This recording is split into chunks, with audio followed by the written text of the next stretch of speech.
Bueno, vamos a empezar a hablar de este tema que es de alto interés para toda la región. Va a tener este video un enfoque primordial a México, que es el país desde donde estoy grabando esto, pero aplica pues a estas alturas para prácticamente cualquier país de Iberoamérica, así que espero que sea de utilidad para quien lo escuche. Bueno, la situación actual es que la OMS ya ha declarado pandemia. Vamos a abordar brevemente qué significa esto y tener claro ese concepto para empezar. Lo que más quisiera que quedara claro y bien delimitado es el valor de la medicina preventiva y cómo todos podemos ser parte de esto. Asimismo, quiero invitar a todos a tener claro cuál es la importancia de estar bien informados, revisar las fuentes, tener pensamiento crítico sobre cuál es la información que estamos consumiendo y el valor que darle respecto a la fuente de donde provenga, y al mismo tiempo atacar la falsa seguridad, pero también el miedo desproporcionado que nos da la ignorancia, y la ignorancia he utilizado no de forma despectiva. Todos ignoramos, todos hay un área de donde no sabemos, abunda las áreas de donde no sabemos respecto a las que sí sabemos, y es importante pues tratar de informarnos y apoyarnos de quienes puedan tener mejor información que nosotros para tomar decisiones informadas y educadas, y pues finalmente determinar cuáles son los pasos a seguir como comunidad, ni siquiera como gremio médico ni como país, sino como pues una gran comunidad mundial. Aquí podemos ver de manera clara diferentes formas en las que se puede propagar una enfermedad. Tenemos abajo a la izquierda, esto usando pues ejemplos de mapas de Estados Unidos, que es lo más fácil de encontrar, ocurrencias esporádicas de la enfermedad, que es la manera más habitual, inclusive cuando hay enfermedades contagiosas. Presentas un caso en tal ciudad, en tal otra, va a haber más casos en ciudades más grandes, menos casos en ciudades más pequeñas. Cuando tiene una distribución endémica, son casos que marcadamente están ubicados en cierta área geográfica. Eso se debe muchas veces a las características del patógeno, de la bacteria, del parásito, etcétera, que es donde mejor puede cumplir los requisitos para desarrollarse. Ahora vamos a pasar del lado derecho de la imagen a la epidemia y la pandemia. La epidemia podemos ver como una serie de casos con una alta incidencia en cierta área geográfica, una frecuencia mayor a la habitual, inclusive áreas geográficas que normalmente no están tan bien delimitadas, pero esta enfermedad también tiene la capacidad de esparcirse, afectando a muchos individuos al mismo tiempo, y eso puede llevar a lo que acaba de declarar la OMS en marzo de este año 2020, que es una pandemia. Una epidemia se convierte en una pandemia cuando afecta a grandes porciones fuera del territorio original, inclusive más localizado donde había la epidemia. Sigue habiendo contagios activos y podemos hablar de situaciones regionales o hasta mundiales, como es el caso que está ocurriendo actualmente con el coronavirus. Ahora, ¿cuál es el valor de la medicina preventiva? Esta es la parte más importante y yo creo que lo que debe quedar más claro en esta presentación. Yo creo que al menos en nuestra área geográfica, en Hispanoamérica, Iberoamérica, hemos estado escuchando cada vez con menor frecuencia, pero sí mucho a principios de año, que el coronavirus no era más que una gripilla. No es el caso, hay pues es una enfermedad mucho más complicada y complicable, pero aquí quisiera empezar a hablar del tema comparándolo con la tasa de contagio que hay en los diferentes tipos de pandemias que hemos tenido los últimos 100 años, digamos, con la influenza, que tampoco es nada más una gripilla. Ahora, como verán, hay entre 1.5 y 1.8 nuevos infectados por cada persona originalmente infectada de influenza. Con el coronavirus, una persona va a infectar de 2 a 3.1 personas cada 3 días. Es una enfermedad altamente contagiosa, y esto significaría que en 3 días, en menos de una semana, de 3 personas que tenían coronavirus va a haber 6. Entonces se va a ir doblando la cantidad de casos de manera exponencial. Esto quiere decir que hay una curva de crecimiento por contagios que va a estarse doblando a cada rato, y por lo tanto también estaría ocurriendo algo similar con la tasa de mortalidad. Vamos a tomar el ejemplo de México. En el eje Y son los números de los casos y el eje X son cantidades de días. Calculando que sigan duplicándose los casos cada 3 días y tomando como ejemplo a México, que en los días posteriores de la declaración de la pandemia tiene alrededor de 30 casos confirmados, podemos ver que en aproximadamente 45 días, si no hacemos nada al respecto, puede haber 4 millones de mexicanos infectados. En ese momento, muchos infectólogos y epidemiólogos, el punto donde está la línea verde, teniendo esto en cuenta que es un esfuerzo constante, estudiar una nueva enfermedad que está en proceso actual, se está estudiando a la medida que se combate. Pero muchos infectólogos y epidemiólogos han llegado a la conclusión de que ese es el número de pacientes necesarios para alcanzar la inmunidad de grupo y que independientemente de la evolución deje crecer exponencialmente la curva en un modelo como este. Pero eso sería una tasa de complicaciones y una mortalidad enorme, como se podrán imaginar. Sin embargo, pues hay formas para evitar tener que llegar a una tasa de infección tan alta y, reitero, con la consiguiente morbimortalidad asociada. Y aquí se ve muy claramente cuál es el valor de la medicina preventiva. Esto con información del país, de estadísticas del país que está más avanzada en su lucha actual con el coronavirus COVID-19, que es China, tiene un reporte de aproximadamente 81% de los casos siendo leves, 14% severos y 5% casos críticos. Y abajo pueden ver las barras que representan estas diferencias. ¿En qué consiste esto? Un caso leve es la sintomatología molesta, complicable, pero que puede ser manejada en casa con medidas de soporte que no requieren un hospital, con tratamiento ambulatorio. El 14% que son casos severos van a ocupar una cama de hospital. Sin embargo, los 5% críticos finales serían los pacientes que requerirían un tratamiento en la unidad de cuidados intensivos. Y ese es el momento en el que se hace un enorme cuello de botella en la mayor parte de los sistemas de salud del país, de cualquier lugar del mundo. Aunque nuestros países son por lo general más vulnerables por su más pobre infraestructura de hospitales. Si están siendo rebasados países europeos, es altamente probable que en situaciones similares habría una situación inclusive más crítica en México. Vamos a ver un desglose de estos casos críticos, o bueno, los severos y los críticos, digamos. Los que han llegado a fallecer, que no todos tienen que llegar a ser caso crítico para terminar en fallecimiento, puede haber evoluciones súbitas de repente. Como pueden ver, hay un área muy importante de la población que está más afectada. Esos son los adultos mayores a partir de 60 años.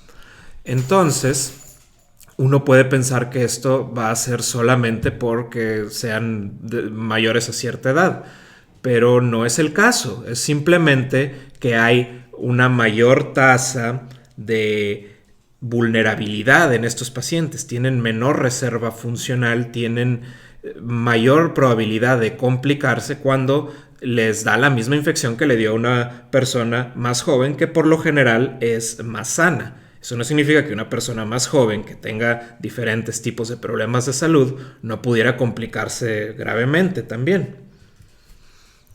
Ahora vamos a ver las condiciones que más frecuentemente comparten los pacientes que han fallecido por una complicación respiratoria del coronavirus. Lo más frecuente es la enfermedad cardiovascular. Recordemos, estos son datos de los pacientes de China. Enfermedad cardiovascular, diabetes, enfermedad respiratoria crónica, presión elevada y algún tipo de cáncer. Menos del 1% terminan falleciendo sin haber tenido ninguna enfermedad diagnosticada adicional. Pero vamos a comparar eso con números de México. Aquí podemos ver las principales causas de muerte en adultos mayores de 65 años en México, tanto en mujeres como en hombres, y tenemos enfermedades del corazón, diabetes mellitus y tumores malignos. Hay que recordar que el corazón es parte del sistema cardiovascular, entonces ser hipertenso es un factor de riesgo claro cardiovascular. No es algo aislado de, yo no tengo ninguno de esos problemas, yo solo soy hipertenso. No, eso también hay que tenerlo en cuenta como una potencial enfermedad del corazón, enfermedad cardiovascular. Asimismo, ahí claramente pueden decir, bueno, al menos nos estamos salvando en nuestro país de la enfermedad crónica respiratoria, parece que no figura ahí.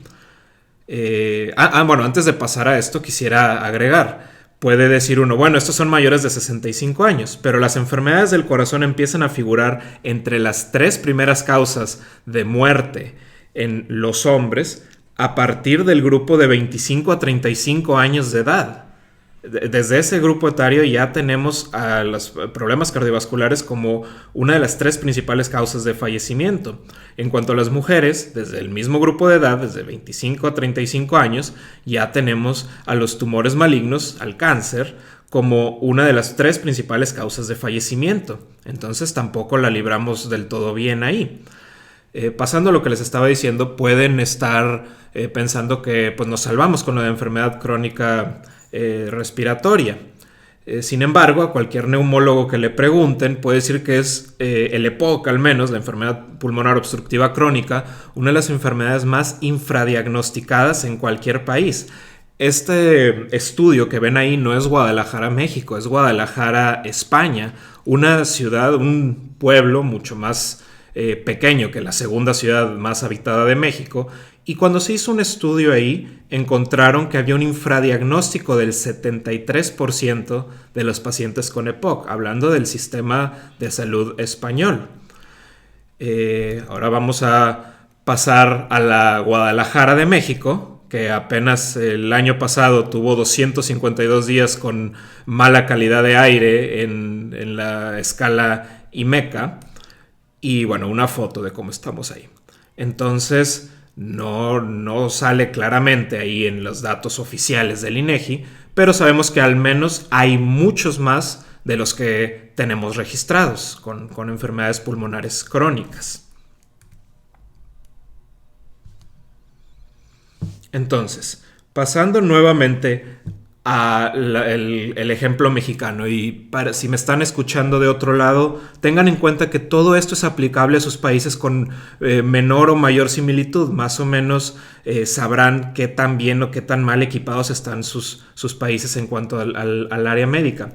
Pero en México, según datos de la OCDE, tenemos una cama de hospital por cada 1,000 mexicanos y aproximadamente 12 millones de adultos mayores. En México hay alrededor de 4,300 hospitales, un poquito menos de 1,200 son públicos, un poquito más de 3,000 son privados. Del total de los hospitales públicos, 720 atienden a la población sin seguridad social y alrededor del 86% son hospitales generales, el resto cuentan con alguna especialidad. Desde ahí ya vemos que no todos los hospitales van a poder manejar un caso complicado de coronavirus. Adicionalmente, hay que saber que una persona que llegue a los 60 años en México tiene una esperanza de vida de más de 20 años después, en promedio. No es lo mismo la esperanza de vida de todo el país que la de los que llegan a esa edad. Esto es también por datos del Instituto Nacional de Geriatría. Entonces, potencialmente estamos perdiendo, hablando de una complicación nacional de casos de coronavirus, en una alta tasa de morbimortalidad en gente que de otra forma pues tendría sus problemas de salud crónica probablemente, pero no estarían ocupando una cama de hospital. que recordemos, las camas no están vacías completamente, no tenemos un montón de hospitales con cuidados intensivos vacíos y hospitalizados vacíos para recibir a toda la gente que se complique con esta potencial enfermedad que puedan desarrollar en las próximas semanas o meses. Entonces, si estamos nuevamente regresando a esta tabla, si llegamos a una evolución logarítmica que se vaya duplicando cada 3 días aproximadamente en cantidad de casos, vamos a llegar a un punto en ese momento de la flecha aproximadamente en el que sería catastrófico, insostenible para nuestro sistema de salud, público o privado. Entonces, ¿cuál es el momento? Si en un país vulnerable como es México y como son muchos otros de Latinoamérica, para actuar, para frenar este incremento exponencial.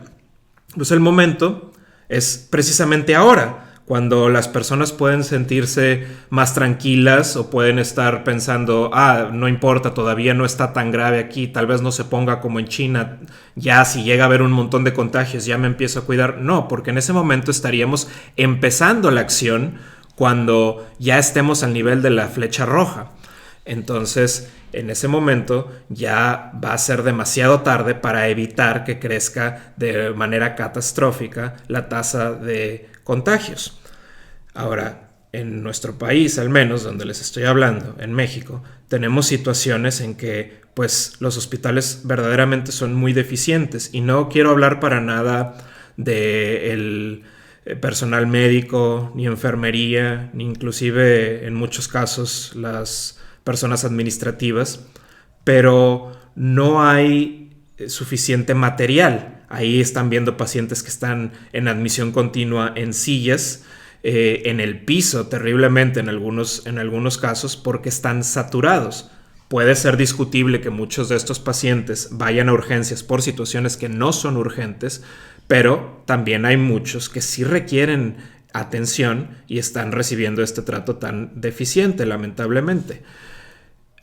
Hablando también de los médicos, esta es una imagen de los médicos especialistas recién egresados haciendo fila fuera del Instituto Mexicano del Seguro Social en espera de una base para poder trabajar en algún lado de manera continua. Entonces, pues sí hay una organización muy deficiente de nuestro sistema de salud que, más allá de las consideraciones laborales y de desarrollo que eso conlleva, pues es una gran bandera roja de cómo, si estamos viendo el cuasi colapso de sistemas de salud europeos, de Reino Unido, Francia, Italia, cómo nos afectaría eso en un país como México. Esta es la gráfica más importante. Deja claro el por qué debemos actuar, tanto como sociedad como a nivel gubernamental, para que antes de que cada nueva ciudad, país, continente, antes de que cada área geográfica se vea sobrepasada por el coronavirus. La meta clara es prolongar el tiempo de duplicación de casos. Al tener una tasa exponencial de crecimiento, como se ha mencionado ya en varias ocasiones en esta plática, la enfermedad puede fácilmente rebasar la capacidad de nuestros sistemas de salud de cada país, y en esa parte de la curva, la que está generada sin medidas preventivas, es donde tendríamos la situación trágica. Ahora, es importante mencionar también el valor de la información y el pensamiento crítico de cada uno dentro de nuestras propias capacidades con base en los conocimientos que tengamos. Entonces, se habla mucho de distanciamiento social. Esto creo que ya quedó claro. No debemos estarnos saludando de mano, ni mucho menos de beso. Tenemos que tener un lavado de manos frecuente. Podemos tener cierto tiempo. Muchas personas pueden preguntar, ¿es que cada cuánto me tengo que estar echando el gel en las manos? Pues también depende mucho de qué estés haciendo.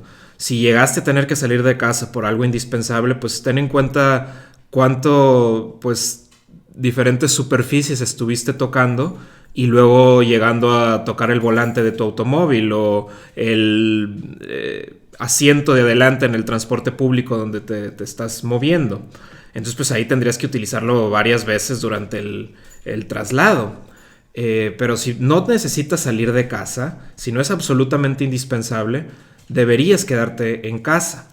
Esto, pues claro, incluye todos los trabajos. En países más desarrollados ya se está dando pues la indicación a todos los niveles de que se hagan los trabajos de oficina por internet desde casa. Pero pues claro, no se trata tampoco de paralizar a un país, y eso es lo que mucha gente yo creo que se está imaginando, porque van a comprar productos enlatados como si fuera a colapsarse la sociedad, y pues tiene que haber cierto sector de la población que siga trabajando para pues mantener a nuestra sociedad funcional. Los médicos, las personas de los medios masivos de transporte, no solamente de personas, sino también de bienes, de alimentos. Y los que podemos trabajar desde casa, tenemos que apoyar a nuestra sociedad haciendo eso, disminuyendo el riesgo de contagio para quienes invariablemente no pueden salir. Si de por sí se habla mucho de personas que trabajan en oficinas que dicen cuántas veces he ido a una junta que pudiera haber sido solamente un aviso por correo electrónico, pues este es el momento de poner en práctica esas oportunidades perdidas de antes y mostrar productividad a pesar de estar trabajando desde casa. Ahora, eso no significa que no pueda haber una persona que sale a hacer el súper. Puede ir solamente una persona y no estarse llevando a los niños, ni mucho menos al adulto mayor como compañía para estar platicando mientras hacen el súper. O pueden apoyarse también de los envíos a domicilio que ahora existen. También hay que evitar los viajes que no sean absolutamente indispensables. Eso cuenta también si ya te compraste tu viaje caro a la Toscana o al tour por España.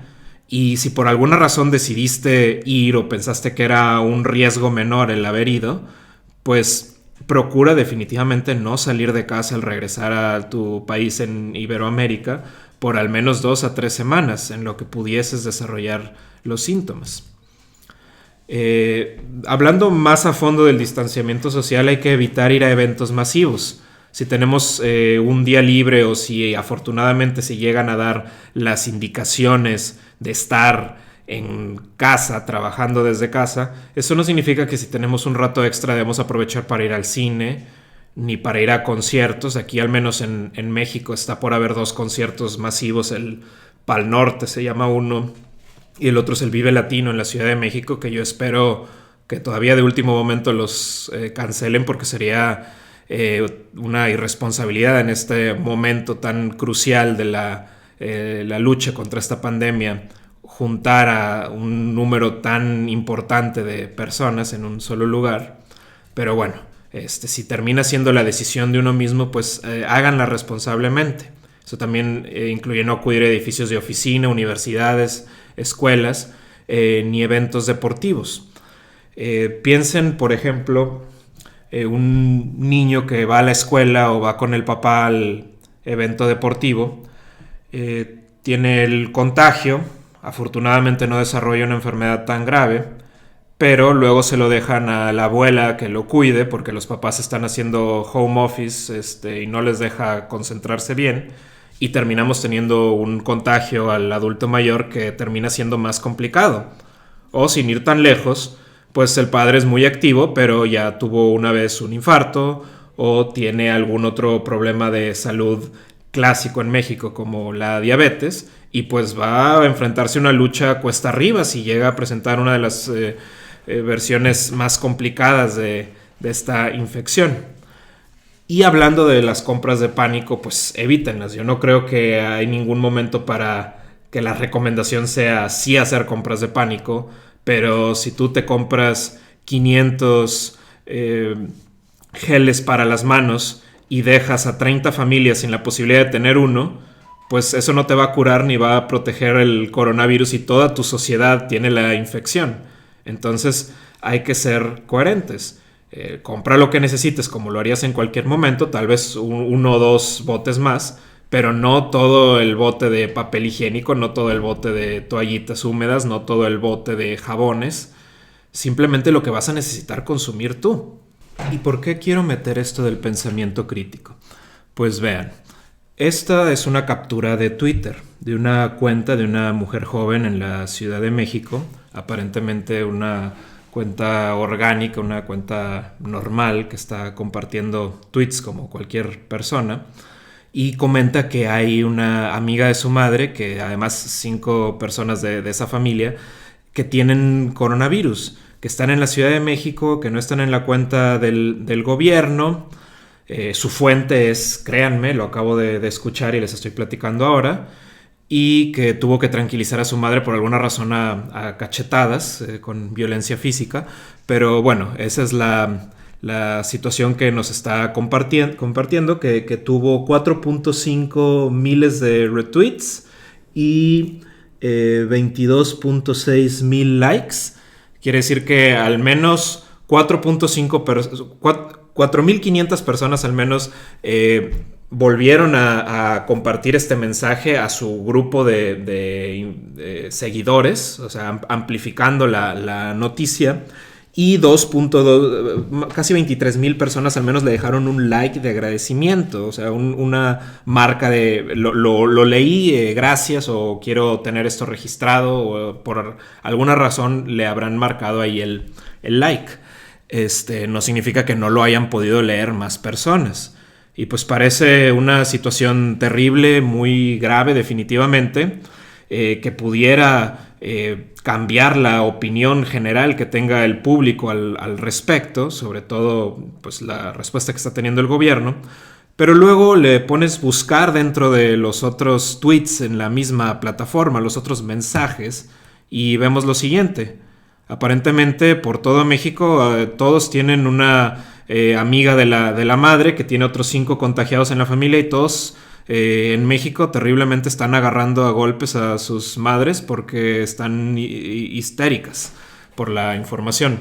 3 casos son en la Ciudad de México, a veces le cambian a la ciudad de Monterrey, y pues bueno, evidentemente está habiendo ahí un perfil de alguien está queriendo lograr cambiar la opinión pública con esto.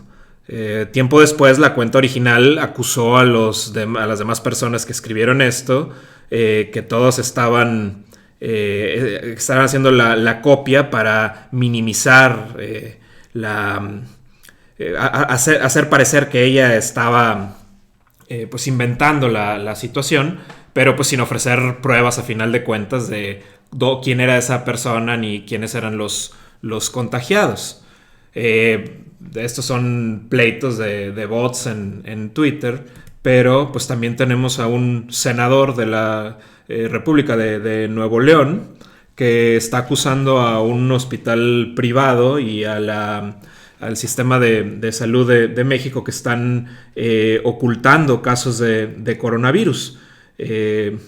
Tuvo, al menos en el momento que vi la fuente que lo estaba compartiendo, o sea, esto es solo uno de los muchas fuentes, además de sus redes oficiales donde lo compartió el senador, tenía 20,000 visualizaciones. Pasamos un par de días después y afirma el senador que se basó en publicaciones de redes sociales para su información acusatoria. Y bueno, el problema de esto es claro. Sin embargo, también no hay que olvidar lo que está pasando del otro lado. Los que apoyan al régimen en turno tienen esta línea de pensamiento ahora que desean los opositores que haya una mayor cantidad de contagios de coronavirus para hacer, digamos, entre comillas, quedar mal al gobierno en turno. Y pues básicamente lo que quiero decir, y creo que está pasando en México definitivamente, y supongo que pudiera pasar con todos los demás gobiernos populistas que hay en Iberoamérica, se trata de tener una ganancia política de estos casos más allá de lo que verdaderamente se lucha por dar un bien a la población, como podemos ver claramente en la siguiente noticia. México han aumentado a 12 los casos de contagio por el coronavirus y las críticas por la gestión del gobierno. Los expertos dudan que esas cifras sean reales y creen que el número de infectados se va a multiplicar en los próximos días. Sin embargo, el presidente López Obrador dijo que seguirá con sus giras, seguirá dando abrazos, seguirá dando besos. La semana pasada invitaba a la población a hacer lo mismo, minimizando el peligro de la enfermedad. Mire, lo del coronavirus, eso de que no se puede uno abrazar, hay que abrazarse, no pasa nada, o sea, y así, o sea, nada de confrontación, de pleito. Y bueno, eso evidentemente también es algo sumamente irresponsable como recomendación y como política pública, que espero se rectifique en los siguientes días en mi país.